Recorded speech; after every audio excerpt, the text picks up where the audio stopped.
बिहार और भारत के हर एक नागरिक का भविष्य बर्बाद कर रही है, उनके बच्चों का भविष्य बर्बाद कर रही है। इसीलिए बच्चे बच्चे के जुबान पे आज ये नारा आ चुका है, वोट चोर गद्दी छोड़, वोट चोर गद्दी छोड़, वोट चोर। मिश्रा का इस्तीफा आज तक क्यों नहीं मांगा गया? क्योंकि वोट चोर को पता है कि जनता नहीं वो वोट देगी तब भी मैं वोट चोरी से सरकार बनाऊंगा। यह यात्रा पूरे प्रदेश में 25 जिलों से होती हुई तकरीबन 1300 किलोमीटर की दूरी तय करते हुए माननीय राहुल गांधी जी इस यात्रा को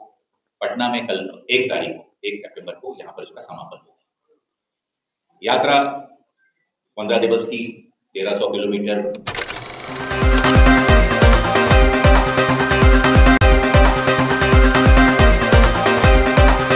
सबसे पहले तो आप सबका अखिल भारतीय कांग्रेस कमेटी की ओर से विशेष आपका यहां पर आभार और धन्यवाद मैं करता हूं। माननीय राहुल गांधी जी की 17 अगस्त को शुरू हुई जो वोट अधिकार यात्रा है, उसे जिस प्रकार आप लोगों ने प्राथमिकता देते हुए और इस मुद्दे में जो आपका सहयोग किया है, संविधान को बचाने के लिए, इस देश के लोकतंत्र को बचाने के लिए, मुझे खुशी है जाहिर करते हुए कि यह यात्रा पूरे प्रदेश में 25 जिलों से होती हुई तकरीबन 1300 किलोमीटर की दूरी तय करते हुए माननीय राहुल गांधी जी इस यात्रा को पटना में कल 1 सितंबर को यहां पर उसका समापन होगा। यात्रा 15 दिवस की 1300 किलोमीटर 25 जिले, लेकिन आज देश के, सिर्फ बिहार के ही नहीं लेकिन देश के जन सामान्य के जबान पर आज एक ही नारा है, वोट चोर गद्दी छोड़। यह नारा मात्र सिर्फ नारा नहीं है, लेकिन इस देश के भविष्य के साथ जो खिलवाड़, इस देश के मतदाताओं के हक को छीनने का जो षड्यंत्र और इस देश के लोकतंत्र पूर्ण तरह से कमजोर करने का की जो साजिश माननीय मोदी जी के नेतृत्व में भारतीय जनता पार्टी ने जो की, आज देश और इस देश का लोकतंत्र बहुत गंभीरता से इस बात से आहत है। बात सिर्फ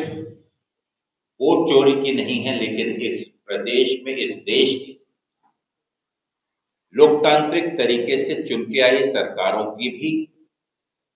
के अधिकार को पीछे रखकर लोकतंत्र की मजाक उड़ाते हुए इस देश की चुनी सरकारों को भी अपदस्थ कर और गैर भाजपा सरकार को गिराकर वहां पर भारतीय जनता पार्टी की सरकार को स्थापित करने का कृत्य पिछले 11 वर्षों में समय समय पर आपने, हमने, देश की जनता ने देखा है। ये यात्रा कल 1 सितंबर में पूरी होगी। इसकी रूपरेखा का उल्लेख मैं आपके सामने करना चाहूंगा कि जो 1 सितंबर को सुबह करीबन 10:50 पर राष्ट्रपिता महात्मा गांधी जी के को पुष्पांजलि पुष्पक का माल्यार्पण करता आदरणीय राहुल जी और तेजस्वी जी के नेतृत्व में जो यह यात्रा निकली है, उसका विशेष नाम यहां पर जो उल्लेख किया गया है उसे गांधी से आंबेडकर, ये इस समापन कार्यक्रम का विशेष उस नाम से जानी जाएगी। इसका रूट आगे बढ़कर माननीय नेता गेट नंबर 1 गांधी मैदान से एसपी वर्मा रोड, डाक बंगलो चौराहा, कोतवाली थाना, नेहरू पथ, इनकम टैक्स चौराहा, बाबा साहब आंबेडकर पार्क, नेहरू पथ होते हुए वहां पर सभी उपस्थित जितने भी प्रदेश के क्रांतिकारी नेताओं जिनकी उपस्थिति होगी उनको संबोधित करेंगे माननीय राहुल जी, तेजस्वी जी की और इंडिया गठबंधन के विभिन्न आए हुए नेता भी उसमें शामिल हैं। साथियों, हम बात कुछ करते हैं कि आज का ये विशेष जो प्रेस के साथ वार्ता का विशेष उद्देश्य है, वो उद्देश्य कि आखिर इस प्रकार की यात्रा की आवश्यकता क्यों है।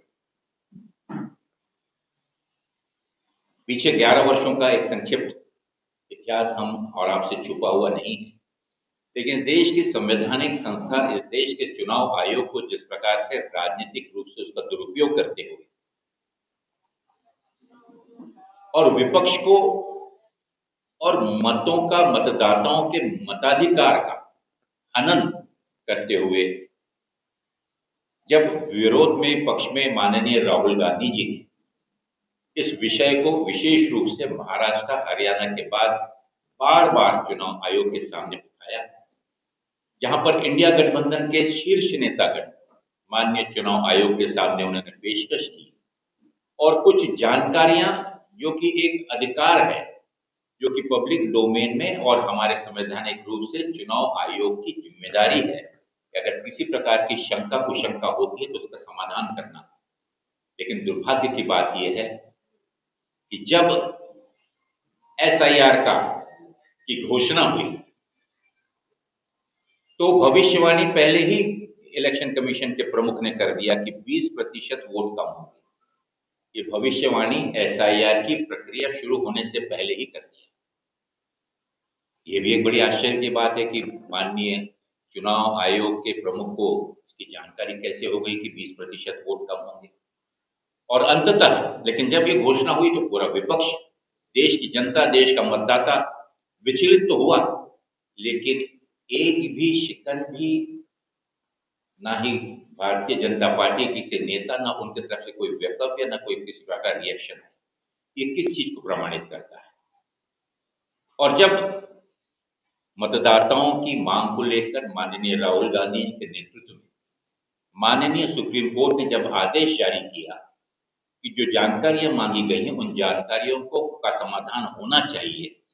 और उसको लेकर सर्वोच्च न्यायालय ने 65 लाख वोट जो कम कर दिए गए थे उसके बारे में जो जानकारी देने का आदेश किया, तो उसके बाद तो कोई रिएक्शन होना चाहिए। उसके बाद भी भारतीय जनता पार्टी के कानों में जू नहीं रेंगी, लेकिन चेहरों पे एक उदासी और विचलित निश्चित रूप से वो हम सब लोग ने महसूस किया। और हाल ही में उसका एक उदाहरण आपने देखा कि एसआईआर के विरोध में, एसआईआर के उस निर्णय के को सच साबित करने के लिए माननीय कोर्ट के आदेश का पालन करते हुए माननीय राहुल गांधी जी ने जो इस यात्रा की शुरुआत की, हजारों और लाखों की संख्या में सर्वदलीय कांग्रेस का छोटे से छोटा कार्यकर्ता, जन सामान्य और हमारे साथ साथ में हमारे जो मित्र पक्ष हैं, सब एक साथ होकर आपने और हमने सब ने देखा कि कितनी बड़ी तादाद में लोगों के अंदर में जो एक भय, जो एक डर, जो एक भविष्य के लोकतंत्र पर आई हुई आफत के विरोध में सड़कों पर निकलकर सामने आए। और ये बात सिर्फ बिहार तक, देश के अंदर जहां से मैंने शुरुआत की, हर एक व्यक्ति चाहता है कि चोरी से बनी हुई सरकार को तुरंत बर्खास्त कर देना चाहिए और उन्हें गद्दी छोड़ देना चाहिए। रोज माननीय राहुल गांधी जी अलग अलग उदाहरणों को रखकर देश के अलग अलग प्रत्याशी चुनाव कमीशन के सामने वस्तु स्थिति सामने रखकर बार बार प्रश्न पूछ रहे हैं। ना ही चुनाव आयोग उसका जवाब दे रहा है और माननीय मोदी जी तो ऐसा मुंह बनकर बैठे हुए हैं कि जैसे उनको इसके बारे में कोई संबंध ही नहीं। लेकिन विचलित और पूर्ण रूप से निराश भारतीय जनता पार्टी का कल आपने प्रदर्शन प्रदेश कांग्रेस कमेटी पर हुए हमले को क्या जाहिर करता है? यह मैं तीसरा उदाहरण आपके सामने दे रहा हूं कि पूर्ण रूप से हताश भारतीय जनता पार्टी जब अपने आप को हारा हुआ महसूस कर रही है, ऐसे अवसर पर उन्हीं के माननीय केंद्रीय मंत्री अपने विधायकों और अपने शीर्ष नेताओं के साथ भारी संख्या में उग्रवादी कार्यकर्ताओं के साथ बिहार प्रदेश कांग्रेस कमेटी के कार्यालय पर हमला करते हैं, जबकि कार्यालय पर यहाँ के कर्मचारी और कुछ बाहर की जनता जब बाहर घूम रही थी उनके साथ में मारपीट करते हैं, वाहनों को तोड़ते हैं। ये सिर्फ यही दर्शाता है कि भारतीय जनता पार्टी ने अपने हार को स्वीकार कर लिया है और माननीय राहुल गांधी जी के नेतृत्व में और साथ ही साथ हमारे मित्र पक्षों के साथ जिस उद्देश्य को लेकर माननीय राहुल गांधी जी ने जो यात्रा शुरू की थी उसके समापन से पहले ही उसका प्रदर्शन हम आपने सबने पटना के बिहार प्रदेश कांग्रेस कमेटी के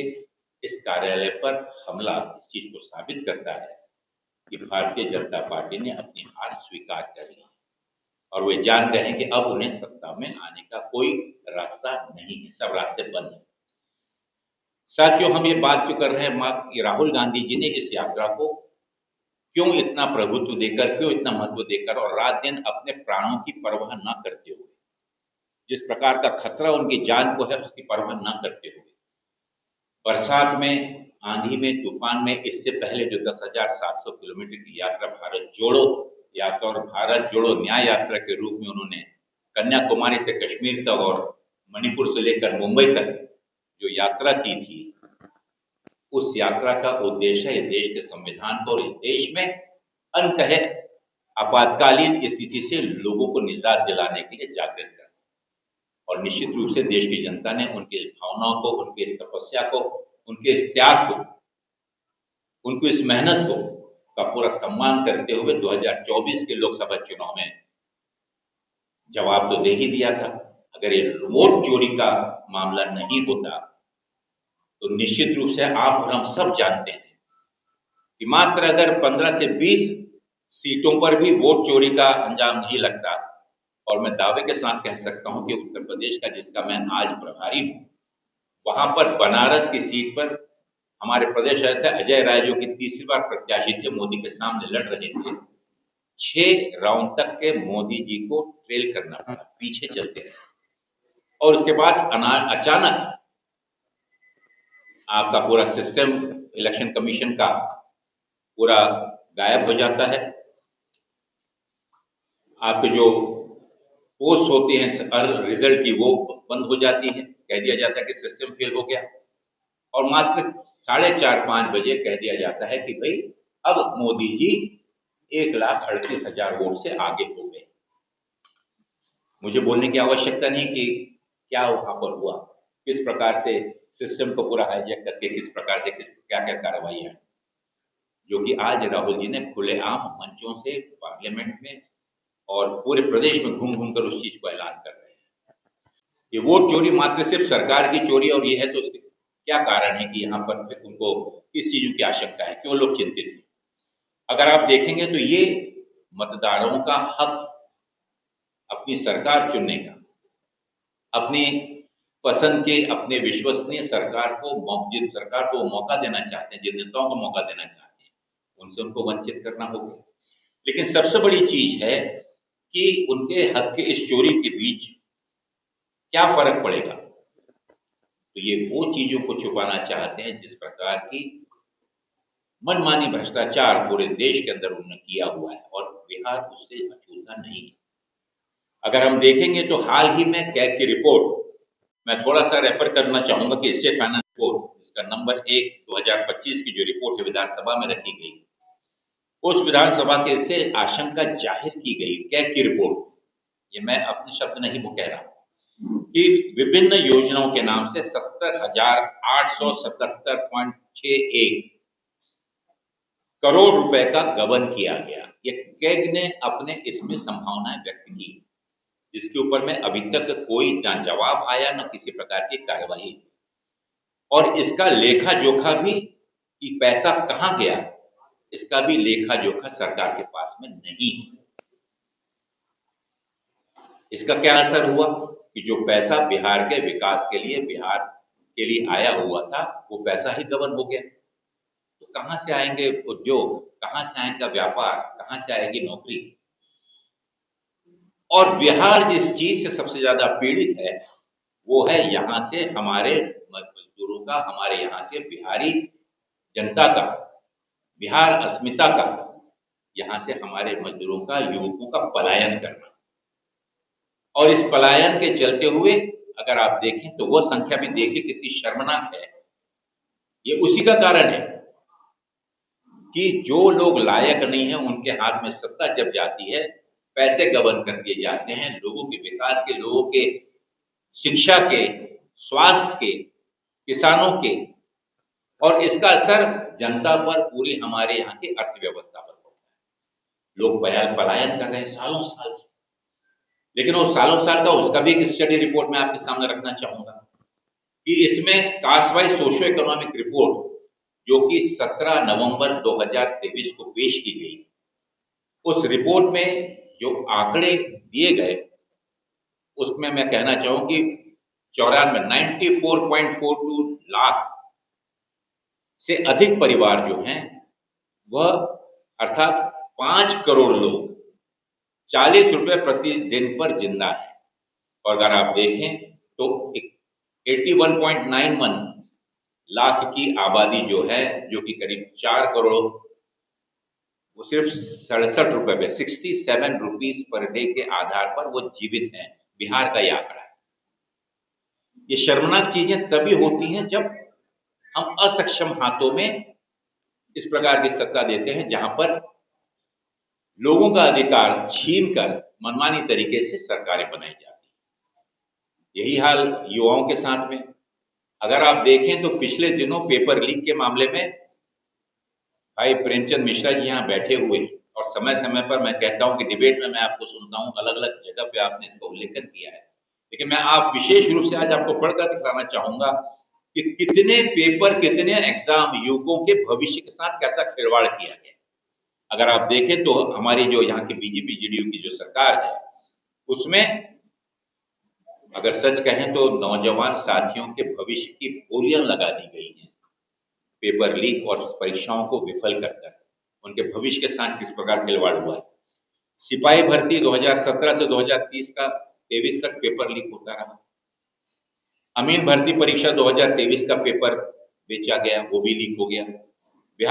बिहार उत्पाद विभाग 2021-22 का पेपर लीक हो गया। बीपीएससी 67वीं पीटी एग्जाम 2022 का वो पेपर लीक हो गया। केंद्रीय चयन परिषद का पेपर लीक हुआ। बिहार राज्य स्वास्थ्य सोसाइटी सीएचओ स्वास्थ्य विभाग सामुदायिक स्वास्थ्य पदाधिकारी ऑनलाइन परीक्षा का पेपर लीक हो गया। नीट का पेपर 2023 का लीक हो गया। बीपीएससी शिक्षा परीक्षा 2024 का पेपर लीक हो गया। मैं इन सूची को जानबूझ के इसलिए पढ़ रहा हूं कि साथियों ये कोई एक्सीडेंटली नहीं हो सकता जब तक कि सुनियोजित तरीके से इन चीजों के ऊपर में काम ना किया गया हो। इससे फायदा लेने वाले लोगों को अगर पूर्ण रूप से इसकी जानकारी नहीं हो, जिसमें सरकार का भी हाथ और आशीर्वाद ना हो, तब तक कि ये चीज एक आध बार गलती हो सकती है, बार बार नहीं हो सकती। और ऐसे अनेक उदाहरण हैं कि जहां पर कि उनके हमारे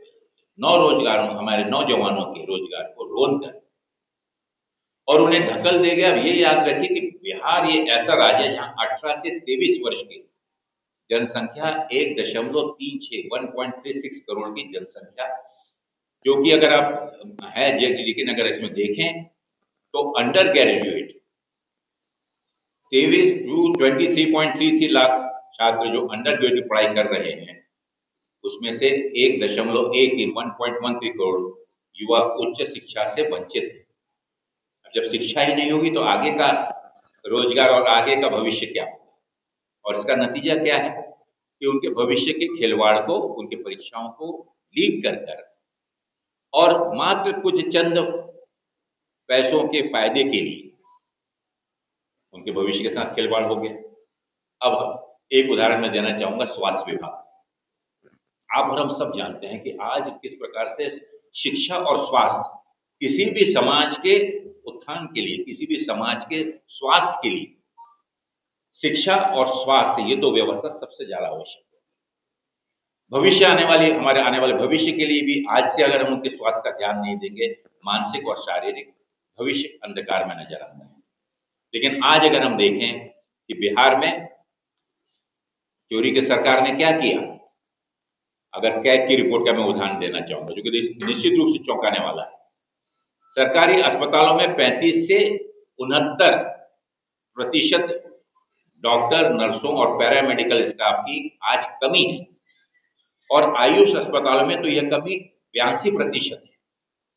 लेकिन बिहार में विशेषज्ञ डॉक्टर 86% तक कम है, बच्चों के विशेषज्ञ 70% कम है और पद खाली है। महिलाओं के विशेषज्ञ डॉक्टर 59% पद खाली हैं, जनरल सर्जरी में 66%, ईएनटी में 53% और चर्म रोग में 80% तथा एनेस्थीसिया में 86% पद खाली हैं। और इतना ही नहीं साथियों, अस्पतालों में 61% से 93% बिस्तरों की कमी है। अब आप बताइए कि क्या स्वास्थ्य की व्यवस्था है और ये क्यों हो रहा है? चोरी की सरकार, कमजोर सरकार, लोगों के द्वारा जिस सरकार को चुनना चाहते थे उससे हटकर सरकार। और ये अगर देखें तो डॉक्टर सहित चिकित्सा स्टाफ में 59,168 पद स्वीकृत हैं, लेकिन इसमें अभी तक कोई नियुक्तियां नहीं की गई। अब ये बात हो गया स्वास्थ्य का, अब समाज की तरफ चले। समाज में गुंडागर्दी, यहाँ का लॉ एंड ऑर्डर जिसको हम कानून व्यवस्था कहते हैं, मुझे बोलने की आवश्यकता नहीं है, लेकिन मैं सिर्फ आपको दोहरा रहा हूं क्योंकि चोरी की सरकार, जिस सरकार को किसी प्रकार से अस्तित्व में रहने का हक नहीं था, उस प्रकार की सरकार जब डबल इंजन के नाम पर जब बैठ जाए तो मनमानी स्वाभाविक है। और इसमें अगर देखें तो हर बार जब अपराध की संख्या अगर देखें राष्ट्रीय क्राइम रिकॉर्ड के हिसाब से 2006 से 2022 सरपरस्ती के हत्या, अपहरण, बलात्कार के प्रयास तो बहुत आम बात हो गई, लेकिन बिहार में 953 अपराध हर रोज हो रहे हैं, जिसमें से 8 हत्याओं के, 33 अपहरण के, 136 जघन्य अपराध, 55 महिला अपराध, 28 महिलाओं के अपहरण, 2 से ज्यादा बलात्कार और 17 बच्चों के अपहरण हर रोज शामिल हो रहे हैं। ये फिगर पे जानबूझ के डाटा रिसर्च डिपार्टमेंट ने, हमारे साथियों ने, भाई प्रेमचंद जी और उनकी टीम ने काफी इस पर गहन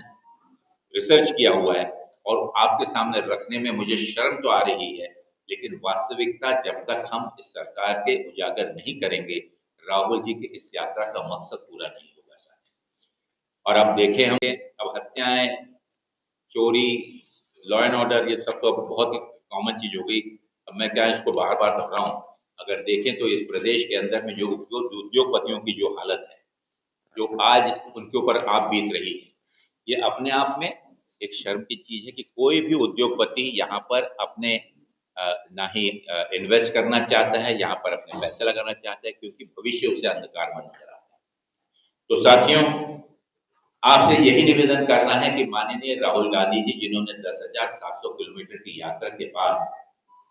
पुनः एक बार इस देश के संविधान को बचाने के लिए, इस देश में लोकतंत्र कायम रहे, ताकि अमन, चैन और शांति के साथ हमारे आने वाली पीढ़ी जिस संविधान को डॉक्टर बाबा साहब आम्बेडकर ने इस देश के गरीब से गरीब और अमीर से अमीर हर व्यक्ति को एक वोट का अधिकार दिया था और उसे यह हक दिया था कि इस देश की जनता को अपने मत से चुने, आज उस मत के साथ में, उस संविधान के साथ में, उस लोकतंत्र के सामने खुले रूप से मैं शब्द कहूंगा, माफ करेगा, उसका बलात्कार किया जा रहा है और आवश्यकता है जागने की। सरकार किसी की भी हो, लेकिन जनता के अधिकार, जनता की सोच, जनता का भविष्य जो इस संविधान ने उसे दिया है, उसे बचाने की जिम्मेदारी सिर्फ मात्र राहुल गांधी जी की या तेजस्वी यादव की अकेली नहीं है साथियों। ये जिम्मेदारी इस देश के हर उस नागरिक की है जो संविधान पर, लोकतंत्र पर और इस देश के भविष्य पर विश्वास रखता है। इन्हीं शब्दों के साथ आप सबके सहयोग के लिए विशेष रूप से हमारे प्रभारी कृष्णा एलावेरू जी, जो कि हमारे बहुत ही नौजवान प्रभारी हैं, इंचार्ज हैं पूरे देश में, युवा कांग्रेस को एक नए सिरे से उन्होंने एक नई चेतना, एक नया उत्साह दिया। आज बिहार में उनके सरपरस्ती में, उनके मार्गदर्शन में चुनाव की तैयारी को लेते हुए संगठन का सृजन का कार्य यहाँ चल रहा है। मैं उन्हें बहुत बहुत बधाई देता हूँ। मेरे साथ आए हुए साथी भाई सतेज बंटी पाटिल जी और भाई चेतन चौहान जी विशेष रूप से इस हवन में, इस यज्ञ में, इस तपस्या में राहुल जी की और जन जागरण की और लोकतंत्र की और संविधान को बचाने की यहाँ पर एकत्र हुए हैं। मुझे पूरी उम्मीद है कि आपके सहयोग से जनता तक, आपके माध्यम से लोगों तक इस भावनाओं को पहुंचाने में, ना ही सिर्फ बिहार में बल्कि देश में आपके माध्यम से समाचार, ये भावना और लोगों का जो आक्रोश सड़कों पर आप देख रहे हैं, उसे पहुंचाने में आपकी निश्चित रूप से मदद मिलेगी और इस मिशन में हम सफल होंगे। और एक चीज मैं बता दूं साथियों कि बिहार की अवस्था, पिछले दिनों मैं सासाराम भी गया था और कुछ दिनों बिहार में इस यात्रा के संदर्भ में जिन जिन लोगों से संपर्क हुआ, एक बात मैं सुनिश्चित रूप से कह सकता हूं कि 2025 के इस चुनाव में एनडीए की आदरणीय नीतीश बाबू के नेतृत्व में बनी हुई जो आज की सरकार है, वह तो 100% नहीं आ रही और निश्चित रूप से कांग्रेस और हमारे सभी मित्र पक्षों के साथ में एक मजबूत सरकार है जो लोकतंत्र पर विश्वास रखती हो, संविधान पर विश्वास रखती हो, प्रदेश के स्वास्थ्य, शिक्षा और वेलफेयर के लिए जो काम करने की इच्छा शक्ति रखती हो, माननीय राहुल गांधी जी के नेतृत्व में, आदरणीय मल्लिकार्जुन खड़गे जी के मार्गदर्शन में हमारे सभी मित्र पक्षों के साथ एक मजबूत सरकार हम बनाएंगे, जिसकी शुरुआत इस यात्रा से हो चुकी है। बहुत बहुत धन्यवाद। आप लोगों के कोई प्रश्न हो तो आप पूछ सकते।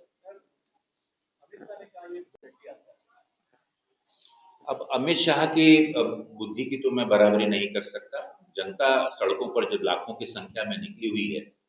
मुझे लगता है कि वही जवाब देगी अमित शाह जी। भाजपा का है।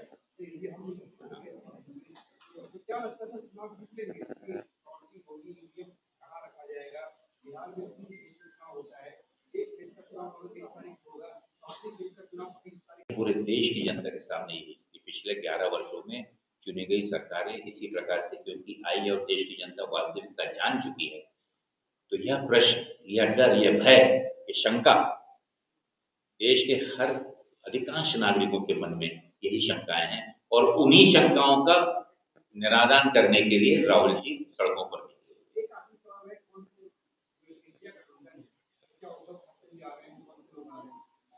इसके बारे में पूरी विस्तार जानकारी कल आपको पूरी प्राप्त हो जाएगी। जो जो कंफर्मेशन आ रहे हैं, अधूरी जानकारी देने में फायदा नहीं, लेकिन अधिकांश सभी विपक्ष के नेता एकत्र हो रहे हैं। जो कल नहीं आ रहे हैं, उसके पहले आ चुके हैं, लेकिन हर एक विपक्ष का हर एक दल, हर एक नेता राहुल जी की इस यात्रा में, कांग्रेस के इस यात्रा में साथ है और सिर्फ साथ ही नहीं है, संकल्प के साथ साथ।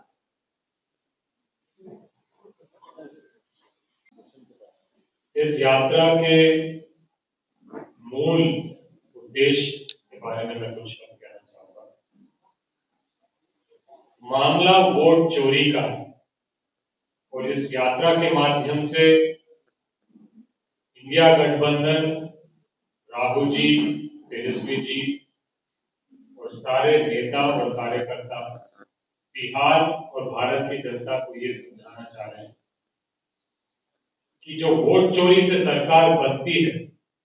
वो कभी भी जनता की सेवा नहीं करेगी, जनता का काम नहीं करेगी। वोट चोर 2 करोड़ नौकरी का वादा कर सकते हैं, लेकिन नौकरी नहीं दे सकते। वोट चोर पेट्रोल का दाम 50 रुपए से 100 रुपया कर सकते हैं, लेकिन 100 रुपए से कम करके 50 रुपया नहीं। वोट चोर बिहार में आकर पैकेज की बोली लगा के जा सकते हैं। 50,000 दूं या ना दूं, 50,000 करोड़, 60,000 करोड़ दूं या ना दूं, 70,000 करोड़ दूं या ना दूं, ये तब मोदी जी, वोट चोर बिहार में बोली लगा के गए। बोली गोली निकल गई और वो इसीलिए उसकी परवाह नहीं करते क्योंकि उनको पता है कि जनता ने उनकी बोली की गोली समझ ली और नाराज होकर वोट नहीं भी दिया तो मोदी जी को पता है कि वो वोट चोरी कर दोबारा चुनाव जीते। वोट चोर आके भाषण में बिहारियों को बोल के जाता है कि मोतिहारी की इस मिल से दोबारा चीनी बन के निकलेगी और उस चीनी से मैं यहां पे चाय पी के जाऊंगा। वोट चोर ये बोली बोल के जाता है, लेकिन ये काम करता नहीं है, क्योंकि उसको पता है कि मैं वोट चोरी से सरकार बना। मैं नीतीश जी का राज नहीं कहूंगा, क्योंकि आज बीजेपी का राज बिहार में चल रहा है। क्राइम दिन दहाड़े दिन प्रतिदिन बढ़ता जा रहा है और वोट चोर इस क्राइम को कम नहीं कर रहा। क्रिमिनल को मंत्रिमंडल में बिठा रखा है वोट चोर। जीवेश मिश्रा का इस्तीफा आज तक क्यों नहीं मांगा गया? क्योंकि वोट चोर को पता है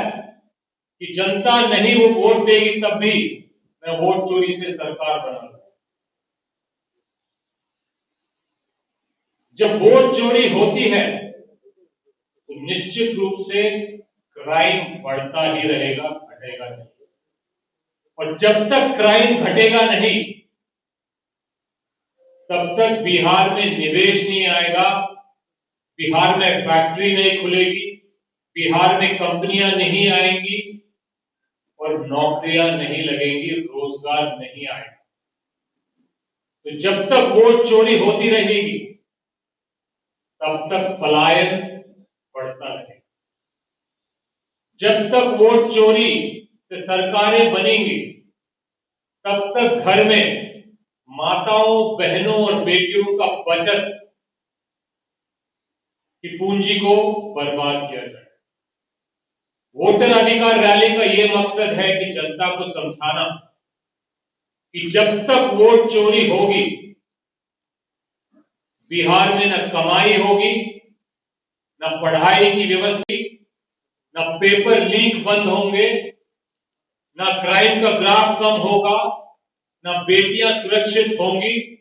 न किसानों को सही दाम मिलेगा। तो मूल बात यह है कि जनता के अदालत में यात्रा के माध्यम से राहुल जी, तेजस्वी जी और इंडिया गठबंधन ये बात रखने में कामयाब हुए हैं कि वोट चोरी की सरकार बिहार और भारत के हर एक नागरिक का भविष्य बर्बाद कर रही है, उनके बच्चों का भविष्य बर्बाद कर रही है। इसीलिए बच्चे बच्चे के जुबान पे आज ये नारा आ चुका है, वोट चोर गद्दी छोड़, वोट चोर गद्दी छोड़, वोट चोर गद्दी छोड़।